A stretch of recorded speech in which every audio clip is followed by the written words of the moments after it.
Bismillahirrahmanirrahim. Assalamualaikum warahmatullahi wabarakatuh.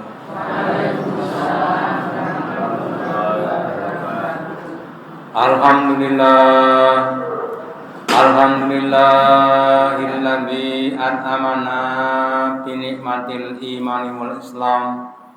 Asyhadu an la ilaha illallah wahdahu la syarikalah wa asyhadu anna Muhammadan abduhu wa rasuluhu la nabiyya wa la rasula ba'da. Allahumma sholli ala Muhammad wa ala ali Muhammad kama sholaita ala ali Ibrahim innaka Hamidum Majid wa barik ala Muhammad wa ala ali Muhammad kama barakta ala ali Ibrahim innaka Hamidum Majid. Qala Allahu ta'ala fi kitabihil karim. A'udzu billahi minasy syaithanir rajim. Ya ayyuhalladzina amanu ittaqullaha haqqa tuqatih wa la tamutunna illa wa antum muslimun. Bapak Ibu hadirin yang dirahmati Allah Ta'ala, yang pertama dan utama, marilah kita selalu meningkatkan, menambahi kesyukuran kita, keimanan dan ketakwaan kita kepada Allah Ta'ala dengan semakin meyakini apapun yang telah dijelaskan di dalam Al-Quran. Baik itu yang berhubungan dengan bab masalah ibadah, akidah atau bab masalah muamalah. Salah satu bidang akidah, bidang keyakinan yang sudah berulang-ulang dicontohkan yaitu tentang bahayanya kemusyrikan. Bahkan Allah berfirman bahwa inna syirka la dzulmun adzim. Sesungguhnya kemusyrikan itu adalah kedzaliman, kesesatan yang paling besar. Apa yang namanya dolim itu? Dolim itu adalah menempatkan sesuatu tidak pada tempatnya sehingga menimbulkan namanya kerugian. Contoh ya, kalau pas kita itu makan soto melit, kuahnya panas diparingi sambel, terus netes tenggen moto rasane pripun? Iku jenenge ndoli. Nggih. Ning tenggen ngisor moto mriki rasane pripun? Terus yang namanya dolim itu menempatkan sesuatu tidak pada tempatnya sehingga mendatangkan mandorot. Lawannya dolim adalah adil, menempatkan sesuatu pada tempatnya yang akan menimbulkan manfaat. Lah kemudian Allah Ta'ala ciptakan manusia, apa tujuannya?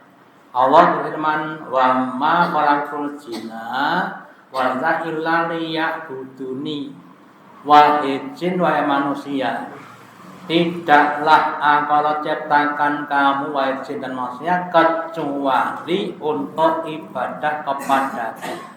Tujuan hidupnya adalah untuk ibadah nyembah kepada Allah, yang nanti akan mendapatkan hadiah namanya surga.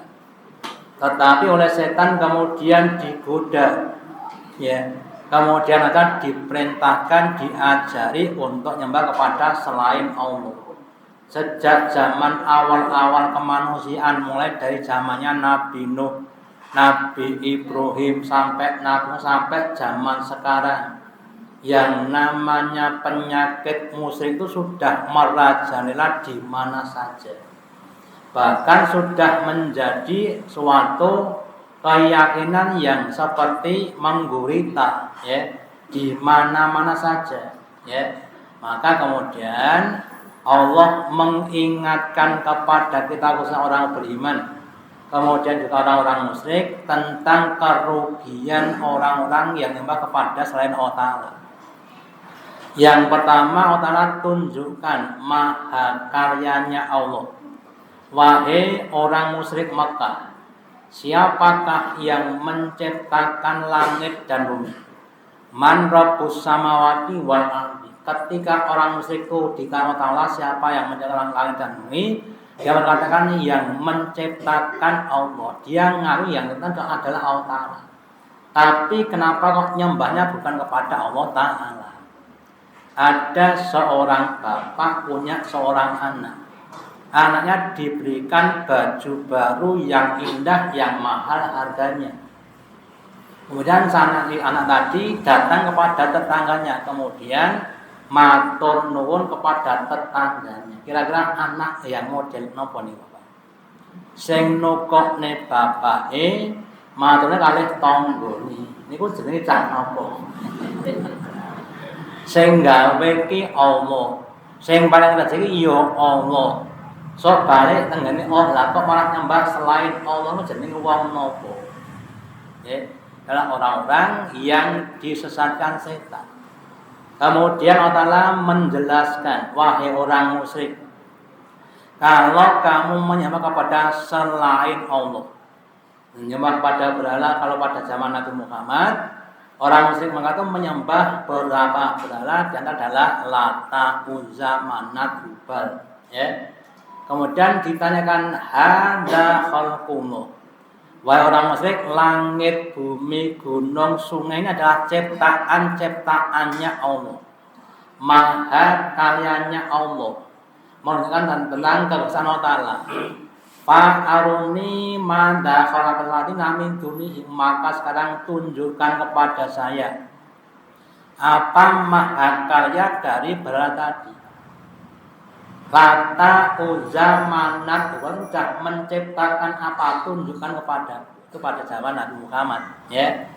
Nah pada zaman sekarang juga begitu, yang menyembah kepada Allah Ta'ala, entah itu yang namanya jin atau mungkin yang namanya sing bau reksa, ya, atau yang namanya bintang mata atau yang lainnya, tunjukkan apa mahakarnya dari apa yang kau sembah. Nah kemudian Bapak Ibu, yang namanya mahakarya itu merupakan suatu bentuk tanda kekuasaan. Semakin banyak yang diciptakan, semakin tinggi yang diciptakan, menunjukkan semakin kokoh dan pintar orang yang menciptakan. Contoh nih, yang membuat HP, yang kapan HP itu? HP itu bisa untuk apa-apa, untuk ngebel ya bisa, SMS ya bisa, kemudian untuk ngirim video ya bisa, ya, untuk pesan foto ya bisa, gitu. Tapi sak pinter-pinter ya HP itu jin pinter sing gawe HP, gitu. Ya, ada sudah menciptakan HP, gitu. Oke, ada tinggal sak pinter-pinter makhluk itu masih pinter namanya Khaliq atau penciptanya. Sehingga kalau orang menyembah kepada berhala akan mendapatkan suatu kerugian. Kenapa? Karena mereka tidak punya prestasi. Dalam setiap pertandingan atau perlombaan itu wajarnya yang disanjung, yang dikeplok adalah yang menang bukan yang kalah. Ya. Nah, kalau yang kalah nggak perlu dikeploki, wong kalah nggak berprestasi kok dikeploki. Ya. Artinya apa? Berarti enggak punya maha karya, enggak menciptakan apa-apa, enggak memberikan rezeki kepada manusia, malah disembah. Sementara Allah Ta'ala dan yang mempunyai kekuasaan yang tiada batas, menciptakan langit, bumi, manusia, jin, binatang, malaikat dan lain sebagainya, memberikan rezeki kepada hamba-hambanya. Mengatakan pada hambanya itu yang harusnya kita sembah. Apa nyembah itu memuliakan, menyanjung, ngalembono kepada Allah dengan kalimat-kalimat thayyibat. Alhamdulillah, Allahu Akbar, Subhanallah. Alhamdulillah, segala puji hanya pantas untuk Allah Ta'ala. Allahu Akbar, Allah Maha Besar. manusia kecil, malaikat kecil, binatang kecil, jin kecil. Yang besar adalah Allah Ta'ala. Subhanallah, maha suci Allah. Allah itu terhindarkan dari segala macam kekurangan. Allah tidak makan, tidak minum, tidak tidur. Allah enggak punya istri, enggak punya suami, enggak punya anak. Kenapa? Dia berdiri sendiri. Ya. Nah, maka semakin kita menyanjung Allah, Allah akan berikan kepada belas kasihnya. Sementara kalau orang itu menyembah kepada SWT, artinya dia melecehkan Allah, menghinakan Allah. Sekedar contoh begini, kisahnya Nabi Ayub. Ketika Nabi Ayub sudah diberi sakit yang namanya borok koreng seluruh tubuh, ya, sampai kurang lebih 18 tahun. Terus istrinya matur kepada Nabi Ayub, wahai Ayub, apakah tidak sebaiknya engkau itu minta sembuh kepada Allah, ya. Nah, Nabi kemudian marah. Kenapa marah? Karena itu memberikan sakit itu sudah berdasar pada apa? Hakimnya. Kamu berarti enggak sabar. Meskipun nanti kalau saya sembuh, kamu tak pukul 100 kali gara-gara kamu tidak sabar. Oh ya. Sekedar minta sembuh saja kadang-kadang dianggap tidak apa? Sabar. Allah berikan pada kita sakit itu untuk kebaikan kita. Ya, yang saya sampaikan dulu. Kalau ada pakaian kotor itu sebaiknya terus dipakai apa dicuci? Ya, dicuci terus dipepe ngantek garing terus setrika bunyi panas meneh ben apa ben rapi dan bersih. Lah kalau hati kita tuh kotor terus diapakan?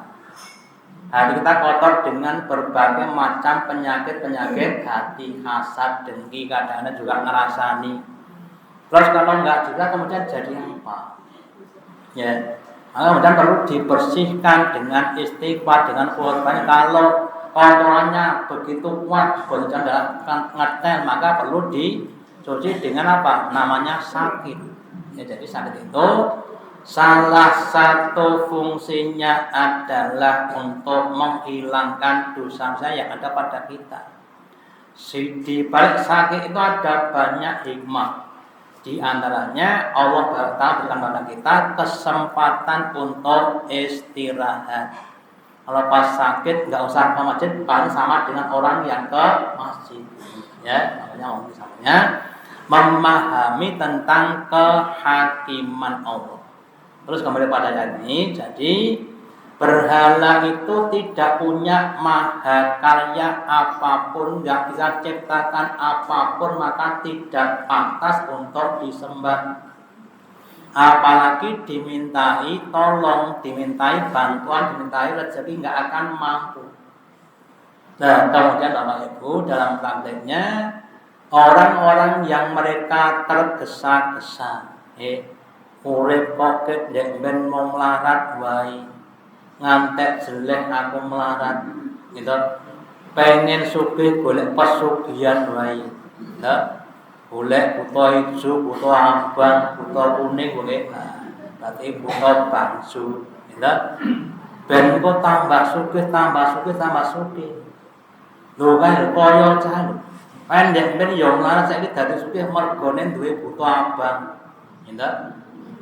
Seandainya itu betul, Bapak Ibu, ya, maka yang namanya rezeki yang lewatnya jalan-jalan yang haram itu akan mendatangkan berbagai macam kemadaratan. Sekedar contoh saja, ini ada sumber air, kemudian ini ada pipa untuk nyalurkan air, tapi pipanya sudah lama, sudah tayangan.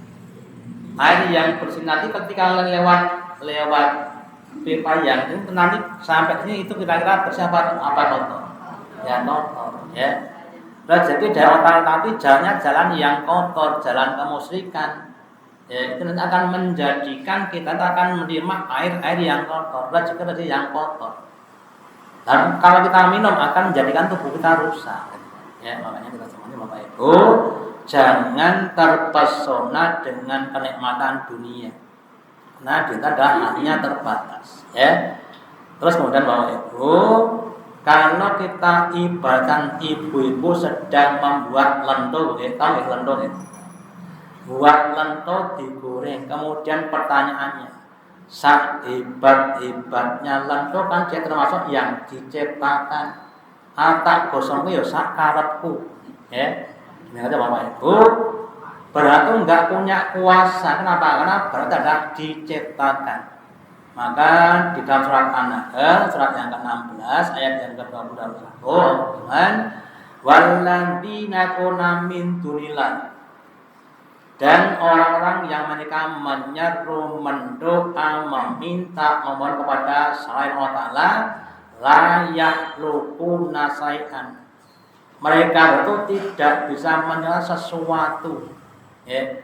Kita minta tolong kepada orang orang yang punya kemampuan. Lah, minta tolong kepada orang yang lemah yang nggak akan bisa ditolong.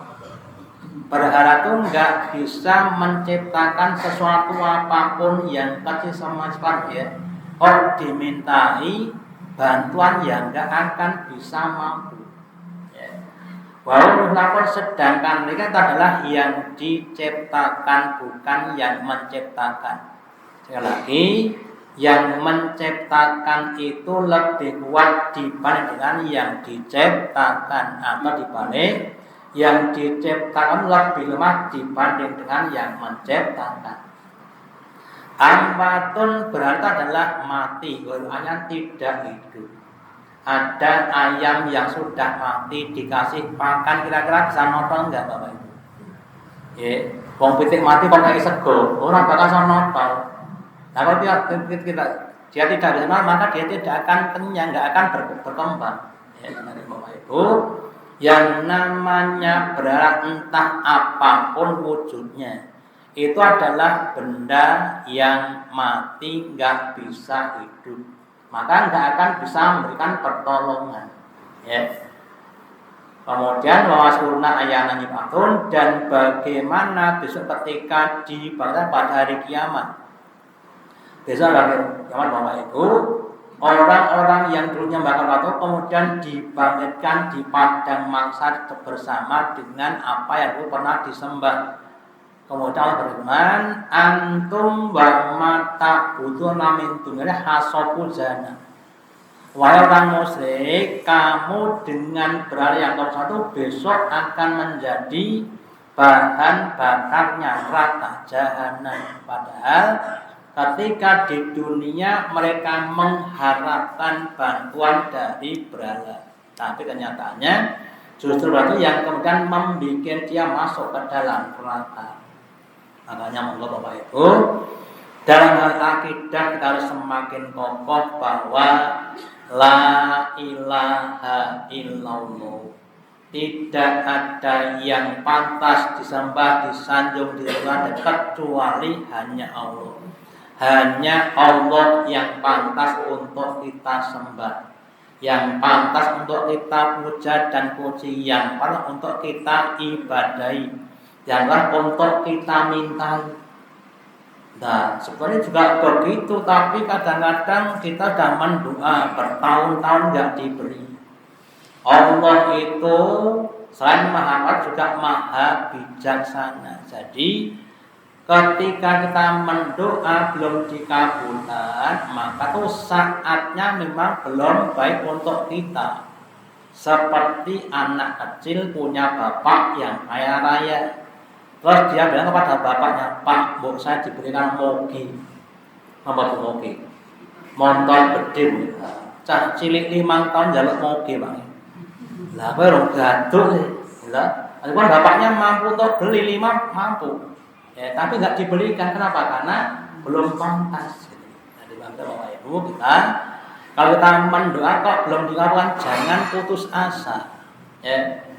Ya Allah, saya ini minta supaya dilonggarkan rezeki, supaya saya bisa berkorban di hari raya Idul Adha, supaya saya bisa umroh dan haji di Baitullah. Ya, mendoa sudah 20 tahun tapi belum diberikan, ya tetap mendoa.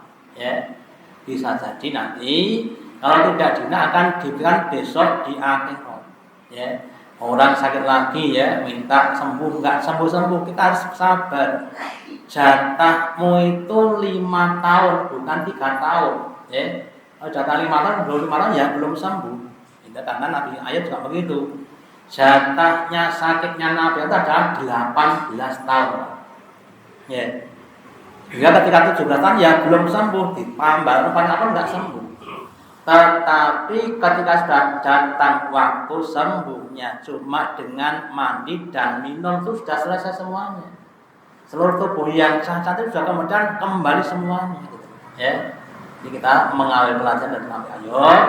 Semua itu ada waktunya. Kita jangan sampai orang mengatakan namanya gigi mongso. Ya. Menanam padi itu masa panennya adalah 3 sampai 4 bulan. Agak sebulan ya belum bisa dipanen. Itu pari tak tandur sesasora toko-toko bagi wae. Ya berarti ya kamu kita tidak akan mendapatkan apa-apa. Itu namanya perlunya kesabaran. Yang kayak gitu namanya monggo berdoa itu harus dilakukan dengan istiqomah, jangan sampai putus asa, ya. Demikian juga tentang masalah rezeki. Loh, katanya Allah Ta'ala itu kalau disembah kemudian hasilnya melimpah ruah. Kenyataannya saya terus ya, dalam keadaan seperti ini. Yang namanya rezeki itu tidak mesti uang, tidak mesti barang, tapi juga namanya kesehatan, keselamatan atau ketentraman jiwa. Kebanyakan wong niku nek boten didit artinya susah nang hubungan. Itu kan kebanyakan. Kalau ada orang kan didit tapi hatinya bunga itu berarti orang yang luar biasa. Ya. Kebanyakan wong niku nek diparingi duite kathah biasane seneng. Ning enten sing sedih, lha diwari rezeki banyak malah sedih. Kenapa? Karena dia khawatir pahalanya itu diserahkan di dunia sehingga akan mengenai besok di akhirat sana. Gitu. Ada yang seperti itu. Nah, makanya menurut Bapak Ibu kita semuanya harus belajar bagaimana memahami tentang konsep rezeki supaya tidak tergoda dengan godaan setan. Kemudian berhala itu juga tidak mampu untuk menyelamatkan apa yang dimilikinya. Maka di dalam surah Al-Hajj ayat yang ke-73 Allah katakan, ya ayyuhan nas wahai sekalian manusia, duriba matalun, dibuat suatu permisalan, fastanulahu maka dengarkanlah. Allah akan memberikan satu gambaran tentang orang-orang yang musyrik supaya kamu mendengar dan kamu tidak menjadi orang-orang yang musyrik.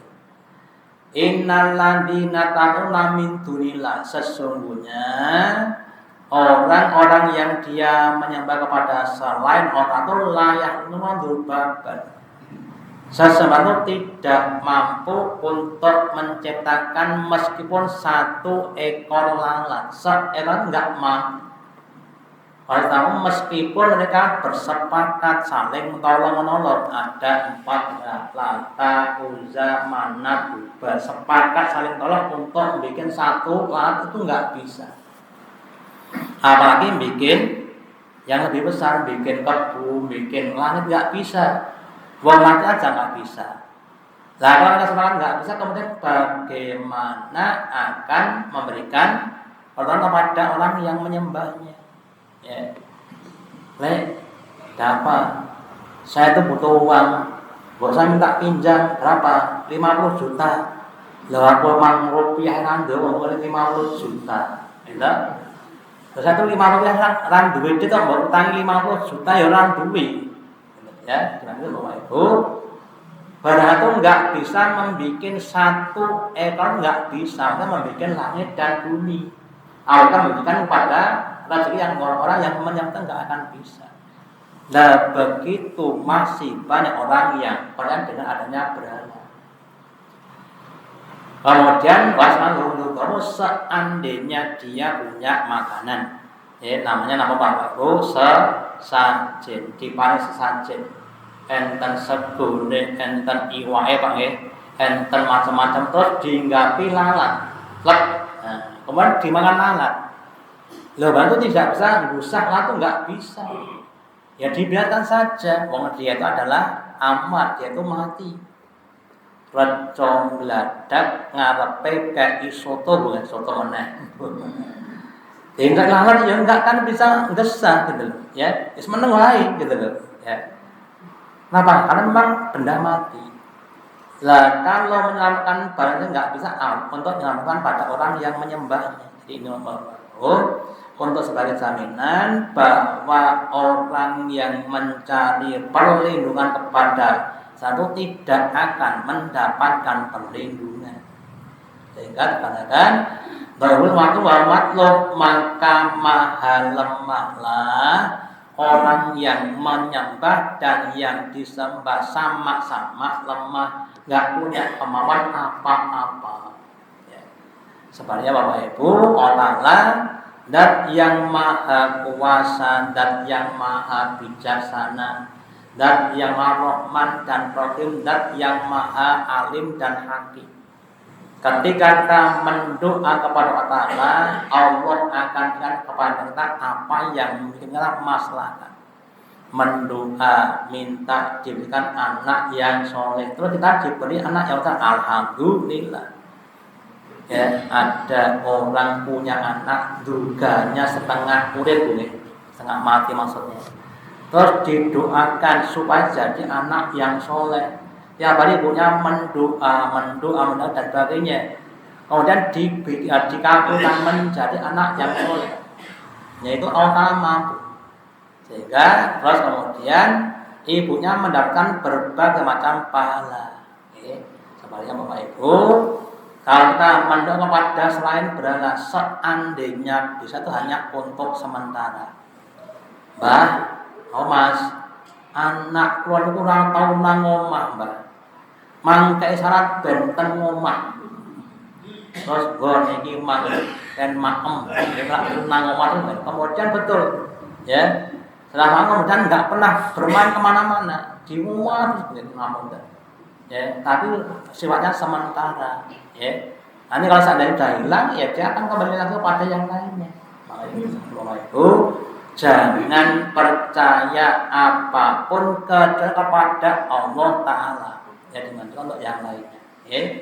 Kemudian berikutnya lemahnya beras seperti lemahnya rumah laba-laba. Rumah itu apa? Rumah itu tempat tinggal, tempat untuk melindungi dari berbagai macam musibah. Ketika pas hujan ibu-ibu bapak-bapak kita masuk ke rumah kita ben boten kodanan. Ketika kita anginnya besar kita masuk ben boten kena angin, ya. Tapi kalau kita lihat pada rumah laba-laba, ya laba buat rumah, kemudian dia nyemil ke situ. Ketika ada angin bagaimana? Ya dia tetap kena angin. Ketika ada hujan ya dia tetap kena hujan. Jadi rumah itu seakan-akan nggak ada manfaatnya untuk melindungi kepada dirinya. Lah demikian juga orang yang dia menjadikan Allah sebagai Tuhannya, berarti tidak bisa memberikan perlindungan kepada dirinya. Maka dalam Al-Mahfuz surat yang ke-29 ayat yang ke-41 Allah berfirman, "Matalul ladzina tad'u min duni awliya." Permisalan orang-orang yang menjadikan selain Allah sebagai walinya, sebagai penolongnya. Kalau anggapun seperti lawan yang ibarat baitan yang membuat rumah. Wa inna buyuti la bitul dan sesungguhnya selemah-lemah rumah itu rumahnya laba-laba. Kalau kita lempar pakai batu ya rumahnya hancur. Itulah rumahnya laba-laba. Sehingga meskipun mereka jumlahnya banyak minta kepada Allah SWT, itu nggak akan mampu untuk memberikan pertolongan. Dulu ketika tahun 2004, seingat saya, ada tsunami di daerah Aceh. Kemudian di Aceh ternyata juga ada namanya rumah ibadahnya orang-orang non-Islam yang di dalam ada berhala. Ketika kena tsunami kemudian barangnya keli Bapak Ibu, hanyut. Gitu? Nah setelah reda kemudian para penyewatan mencari Tuhannya yang hilang. Ya. Kemudian ketemu, aku tekan kini toh. Gitu? Jadi Tuhan yang disembah itu tidak mampu untuk menyelamatkan diri ketika datangnya tsunami. Lah kalau kena tsunami itu nggak bisa selamat, kalau nanti di hari kiamat. Ya makanya sak bejo-bejone wong niku dadi wong iman, dadi wong Islam. Punya Tuhan yang maha kuasa, zat yang maha kaya, zat yang maha gagah dan maha yang lainnya. Secelaka-celakanya orang tuh kalau punya Tuhan kepada selain Allah. Tuhan yang disembah, yang dipuja dan dipuji, yang ternyata nggak bisa memberikan apa-apapun. Ya. Terus kemudian akidah kita monggo dijaga, jangan sampai kena penyakit namanya kemusyrikan. Kita berdoa Allah supaya dihindarkan dari kemusyrikan dan juga keturunan kita. Sebagaimana yang dikatakan oleh Nabi Ibrahim ketika meletakkan anak di lembah Mekah, kemudian berdoa Ta'ala, ya Allah, berikanlah kepada anak itu rezeki yang melimpah dan hindarkan dari bala. Karena berarti sejak zaman Nabi Nuh sampai sekarang itu selalu membuat orang itu musyrik, dan itu yang membuat menjadi penjara bisa masuk ke dalam neraka. Inna syirka la dzulmun adzim, sesungguhnya kemusyrikan adalah suatu pendoliman yang paling besar, yang paling beresiko, yang paling besar dosanya. Ketika ada seorang sahabat bertanya kepada Nabi, ya Rasulullah, ayu a'dhamin a'dham, wahai Nabi, dosa apa yang paling besar? Kalau Nabi bersabda, asyirku billah, yaitu dosa yang paling besar adalah musyrik kepada Allah, menyekutukan Allah, menjadikan menjadi pembanding atau nidan atau Tuhan yang lain, menganggap itu adalah Tuhan yang lemah. Ya. Makanya kita semua Bapak Ibu harus semakin meyakini Allahu Shomad, Allah tempat bergantung semua makhluk. Sealias semua jin dan itu berdoa kepada Allah dengan apa yang mereka minta. Allah kasihkan apa yang dia minta, ya, yang diminta uang kasih uang, yang minta mobil kasih mobil dan sebagainya. Semuanya dikasihkan, maka hartanya Allah tuh nggak akan berkurang kecuali seperti jarum yang lepas dari keluar dari lautan yang luas. Karena sangat luas sekali. Cuma tadi saya katakan, selain makanya Allah juga maha bijaksana, ya. Kalau ada gelas ukurannya 200 ml, ya, kemudian ada aqua setengah liter, kemudian kalau dituangkan semuanya akan jadi apa Bapak Ibu? Ini cuma 200 ml, ini 500 ml. Kalau dituangkan semuanya jadi apa? Ya jadi tumpah, ya. Kalau namanya mubadir, dan demikian seperti kita.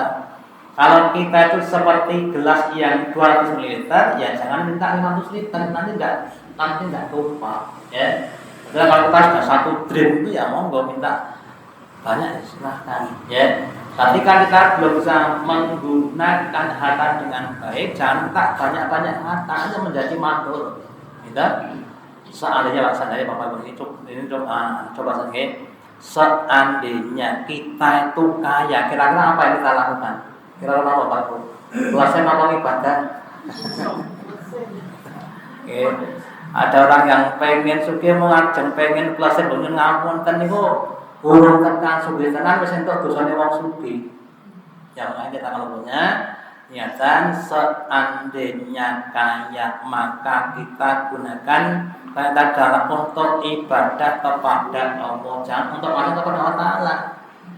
Nah, kemudian ketika kita belum kaya tapi dan niatan, maka kita mendapatkan pahala yang sama dengan orang yang kaya tadi. Nek aku sugih, wong sak sampean tak unggane kaji kabeh.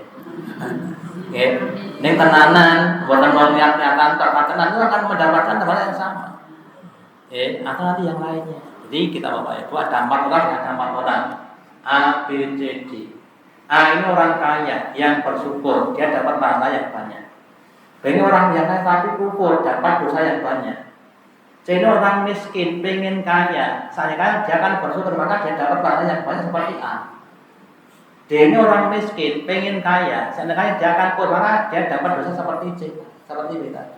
Ya, makanya belum kaya, pengenan itu mang niat sing apik ben entuk pahalane wong kaya. Ampun pengen maksiat ndak dadi entuk dosane wong sugih. Nggih, wong sugih entuk dosane wong sugih Bapak.